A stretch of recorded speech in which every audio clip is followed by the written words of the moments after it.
make some mini bunting.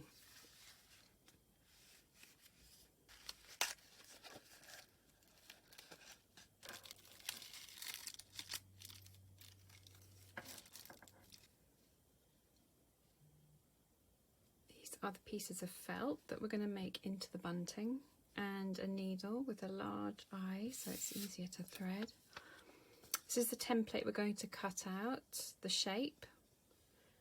We've got some thread, which is 6 strands, and we're going to split that into 3 sections of thread.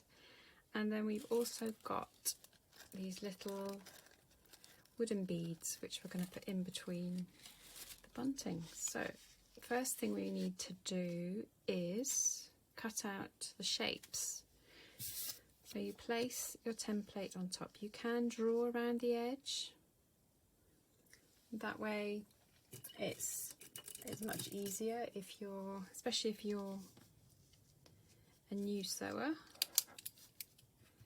So just make sure I'm in focus. So this is a friction pen.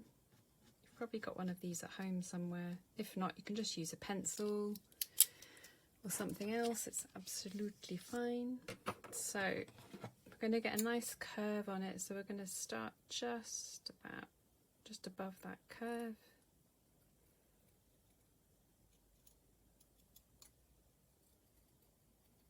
Keep the curve going. There we go.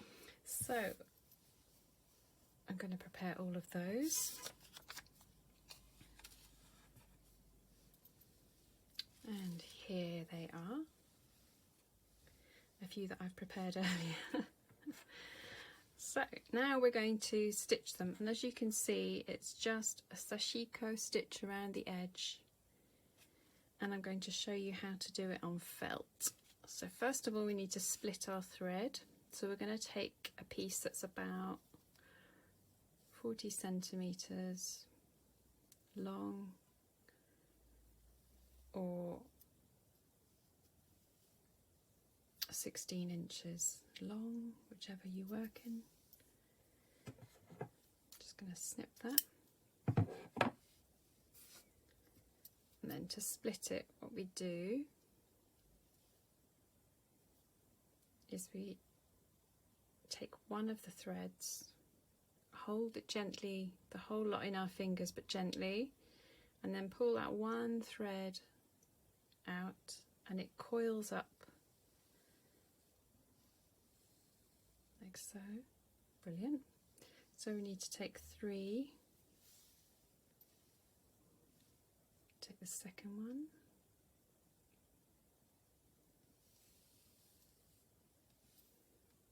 just straighten each time, and this is a really good method for getting no tangles in your thread. So now you've got 2 groups of 3 threads. So just put those back together, match the ends up like so. Now we're going to thread our needle. Just put that one aside. Oops. So to thread the needle, what we do is you put the threads right between the thumb and forefinger so that you can hardly see them, they're hidden. Then you take your needle, and with the eye of the needle, the hole of the needle, you push onto those threads. And because they're held between your fingers, they're really firm, and then pull them through. So I'm going to show you a method today without using knots, and because we're using felt, it's slightly different, but I'm going to show you. It's a really lovely way of doing it. So you start, so we're actually going to stitch around this curve here. So around this curve, we're not going to do the top edge. So we're going to go in through that top edge, and we're going to come out of the felt where we're going to start stitching, which is here. So this is at maybe 2 millimeters, 3 millimeters from the edge, and then your needle is going into the middle of that fabric, and then you pull through, and we stop just as these tails are just going into the fabric. And now we're going to start doing the Sashiko stitch, which is just in and out, but you actually move the fabric onto the tip of the needle. You don't move your right hand, you move your left hand. And when you've got a cluster of weaving like this, then you concertina it down and pull your needle through. Pull the thread through gently, and then ease it open like so. And then we're going to do the next section. On the curves, just do a couple of stitches at a time.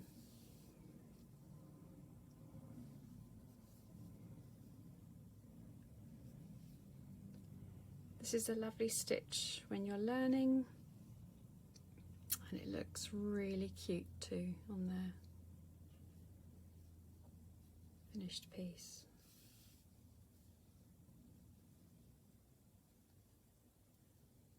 And if they're cut not quite straight, or your stitches are not quite straight,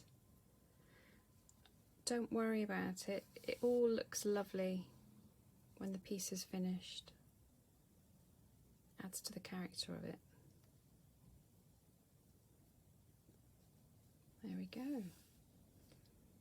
And now to finish off, so this is the front side. To finish off, we're going to take the needle through to the back of the fabric, like so. Now to tie a knot, what we're going to do is go through the last stitch, twist twice around the needle, pull it down, hold that gently between your thumb and forefinger, and then pull the thread through. And then with your nail, pull that knot back like so. And you have created a tiny knot. And this is going to be on the wrong side, so you won't see it. There we go. Now we're going to do all the others, and then I'll show you the next step after that. Brilliant. So we finished all 5 of the bunting pieces, the flags. Now we've got our needle threaded again, and this is 40 centimeters long, and it's 3 strands as we did earlier. And so we're going to start off by taking one of the beads, and we're going to put it through, and we're going to put it through again. Whoops.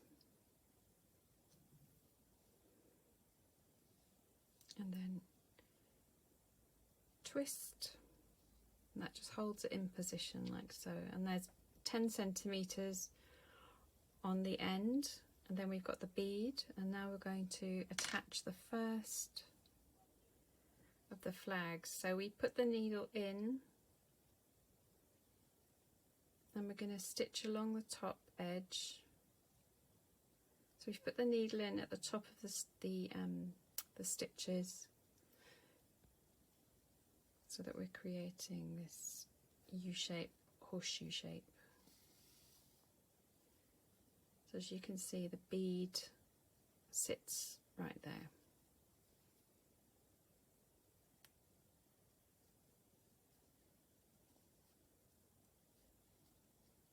It doesn't matter which order you do the colours, just whatever you prefer. I like random.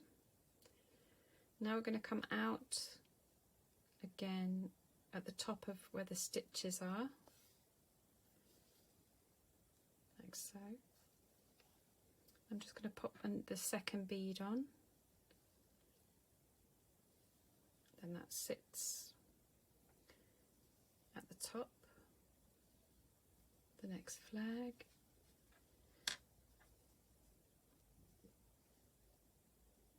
just going to repeat all the way along.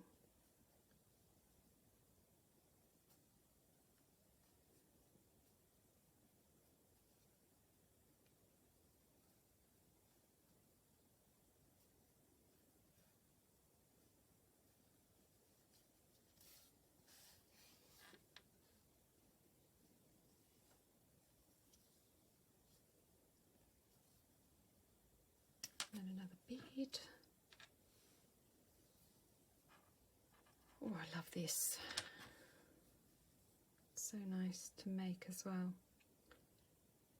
It's really relaxing.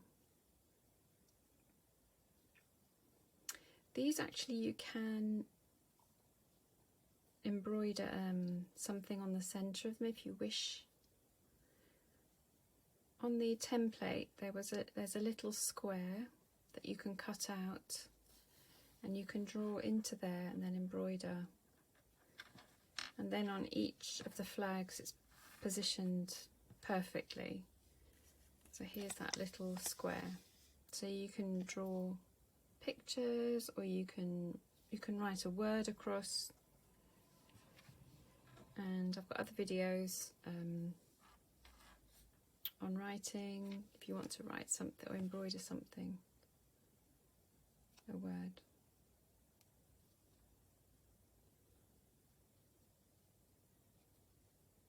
Or you can stick things on as well. I think names are nice, especially if you've got an occasion or you've got a funny word that you want to remember and give to someone.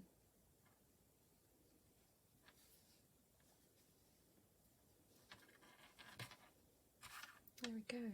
It's looking lovely.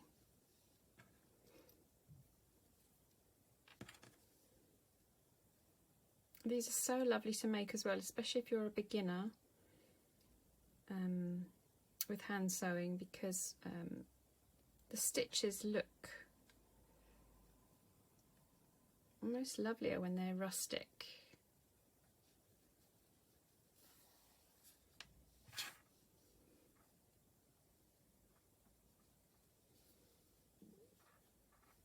And the last one. So again, I'm just going to do it twice, like so. And then, do you remember when we tied the knot in the back? You put the needle through around twice and pull it, and it creates a tiny little knot to hold it securely in place, like that. And you are done! Well done, you! That's a really brilliant sew.